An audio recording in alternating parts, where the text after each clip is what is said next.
Alors là les gars, on a un fer plat qui est usé jusqu'à l'os, il va falloir qu'on refasse tous les trous au blond. Donc en plus, il fait un peu la banane, et tu vois, il y a des endroits où il a été rabouté, ça a été usé là. Oh, il y a des petits biais un peu partout, je sais pas trop qu'est-ce qu'a fait ça, mais nous faut qu'on refasse tous les trous au blond, dans un nouveau fer plat évidemment. Donc évidemment avec ma grande fainéantise, on va faire ça au plasma numérique. Je vais commencer par relever toutes les cotes, me faire un petit crowbar. On va aller se dessiner le truc sur l'ordi et après on va se mettre le nouveau fer plat qui est ici. Tout le reste ce sera pour l'épisode d'après. Et là-dedans on va aller découper tous nos trous au blond avec le plasma qui ne sert plus trop, carrément il y a de la rouille dans l'eau. Du coup là je lui mets un petit fer plat au milieu comme ça écrase le ventre, ça me fausse pas trop mes cotes. Et de toute façon je pense que c'est pas des cotes de salaud, tu vois, on va tomber sur 80 mm pile au centre. 380, 680, donc il y a un anthrax de 300 mm. 980, ok. Donc ça va, c'est pas trop chiant. Et là on va se prendre le pied à coulisse, on va relever la dimension du trou au blond. Donc là, toc, tout 13, 90, 14 à mon avis. Je crois que le mec qui m'a amené ça m'a dit que c'était pour des vis de 10, donc il y a du jeu. Et dans l'autre sens, on a 40. Et après, on a notre petite cote du bord, 10 mm.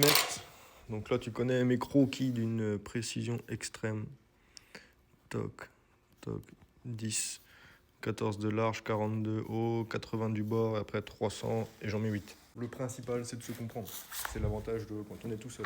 Du coup, go sur l'ordi, petit fer plat de 80 par 2,40 m, 2400 pour les intimes. Et là, notre petit truc, il y a une option rainure. Et tu vois comment j'ai pris les codes sur le trou? Et ben, t'as soit à l'axe du bazar, soit sur les extrémités. Et du coup, bah nous, là, on va prendre ça parce que c'était le plus simple à mesurer. Toc, toc, on a dit 40. En largeur, c'était 14. Toc, et après, on va se le mettre du coup à 10 du bord et à 80 de l'autre côté. Et voilà, on est bien. Vu comme ça, c'est pas très compliqué. Et après, pour en mettre 8, et ben, t'as le petit truc réseau rectangulaire. Tu chopes le bazar et là, tu lui dis 8. Et là, tu as soit sur l'étendue, soit sur l'espacement. Et ben, notre espacement, c'est 300, je crois. Cloc, cloc. Et voilà, oh là là, c'est beau. Je vais quand même aller vérifier la cote du bord de l'autre bout du fer plat jusqu'au dernier trou. Qu'on soit sûr de pas faire de conneries. Donc là, tu vois, on a 220 mm. Ça me paraît beaucoup, mais on va aller voir. Oh non. Oh, c'est beau. 220. Impeccable.